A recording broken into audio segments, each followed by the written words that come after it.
A huge fireworks display can be beautiful to see, but you might not know fireworks can also be very dangerous for your eyes. Dr. Nelson Sabatez is the president of Sabatez Eye Centers. Thanks for joining us. What I want to know is how prevalent are eye injuries during the 4th of July? Well, Michael, thanks for having us. It's actually a very important subject, and it's something that most people don't even think about. But approximately 20% of all fireworks injuries actually occur in the eye. And 1/3 of those lead to permanent eye damage. And 75% of those are kids, 15 and under. So it's actually something that is quite prevalent and something we really need to be concerned about. Now, which fireworks are the major culprits? I see that you brought some today. Well, we've got some fun ones.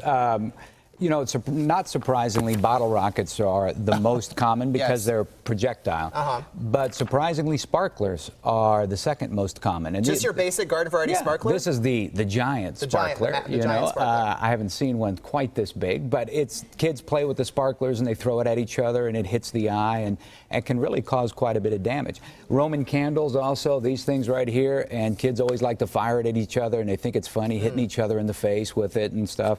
And these can also cause a lot of damage. So it's a lot more prevalent than we realize. Now, how can parents protect their children's eyes? Well, the most obvious, of course, is just don't let your kids play with fireworks at all. Kids, no fireworks. Yeah. We all know that that's really not going to happen for a lot of kids. But if they insist on playing with fireworks, they need to have protective eyewear. And now I'm not talking about just glasses, because fireworks can get in behind glasses. You need protective eyewear, sports goggles, things like that. And also the other obvious is you need to do it from a safe distance.